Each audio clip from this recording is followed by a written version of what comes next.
વિજલપોરમાં શિવાજી ચોકથી વિઠ્ઠલ મંદિરનો રોડ બિસ્માર. પાલિકા તંત્ર રોડ કોન્ટ્રાક્ટરને નોટિસ આપી સંતોષ માણ્યો.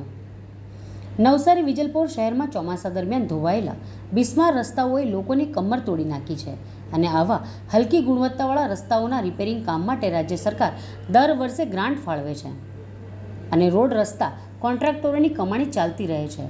એટલે જાણી જોઈને રોડ કોન્ટ્રાક્ટરો દ્વારા હલકી ગુણવત્તાવાળા રસ્તા બનાવવામાં આવે છે, જેથી દર વર્ષે સરકારી ગ્રાન્ટથી પોતાના ગજવા ભરી શકે અને ગેરંટી પીરિયડમાં તૂટેલા રસ્તાઓના ખાડા પૂરવા માટે નગરપાલિકા દ્વારા છારું નાખવામાં આવતું હોવાનું જાણવા મળેલ છે.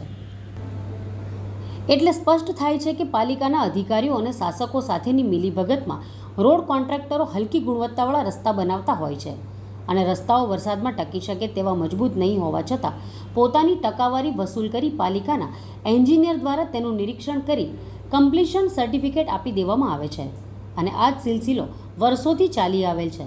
છતાં આજ દિન સુધી કોઈ રોડ કોન્ટ્રાક્ટર વિરુદ્ધ કાયદેસરની કાર્યવાહી કરી તેને બ્લેકલિસ્ટ કરવામાં આવતા નથી.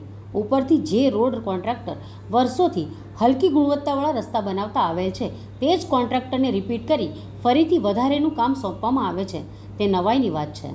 હાલમાં સમગ્ર નવસારી સહિત વિજલપોરમાં શિવાજીનગરથી વિઠ્ઠલ મંદિર જતા રસ્તાની હાલત બિસ્માર છે. રસ્તામાં ખાડા છે કે ખાડામાં રસ્તો તે કહેવું મુશ્કેલ છે. આવી ફરિયાદો વધતી જતી હોવા છતાં પાલિકા તંત્ર રોડ કોન્ટ્રાક્ટરોને ફક્ત નોટિસ ફટકારી સંતોષ માણી મીડિયામાં પોતાનો બચાવ કરે છે, પરંતુ નોટિસથી આગળની કાર્યવાહી વિશે કોઈ વાત કરવા માંગતું નથી. પાલિકાના ચીફ ઓફિસર કે પાલિકા પ્રમુખના જણાવ્યા મુજબ રોડ કોન્ટ્રાક્ટરોની ભૂલ હશે તો કાર્યવાહી થશે.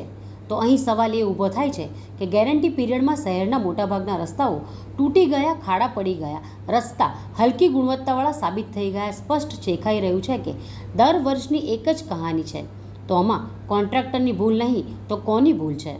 નગરપાલિકા એવી કઈ તપાસ કરશે જેમાં રસ્તા બનાવનારની ભૂલ નહીં હોય અને રોડ કોન્ટ્રાક્ટર કસૂરવાર નથી તો કસૂરવાર કોણ? તેવા પ્રશ્નો હાલ ઊભા થયા છે. હકીકતમાં રોડ કોન્ટ્રાક્ટર પોતાના ટેન્ડર પાસ કરાવવા માટે અધિકારીઓને, શાસકોને, વિરોધ પક્ષને કે અમુક તોડબાજ પત્રકારોને એટલા પૈસા આપી દેતા હોય છે કે પોતાની કમાણી માટે તેઓ ખુલ્લેઆમ રોડ રસ્તાના કામોમાં વેઠ ઉતારે છે અને કમિશન ખાઈને બેઠેલા અધિકારીઓ કે નેતાઓ તેમને રોકી શકતા નથી અને બ્લેકલિસ્ટ કરવા જેવી દાખલારૂપી પગલાં ભરી શકાય તેવી પણ ચર્ચાઓ હાલ શરૂ થઈ છે.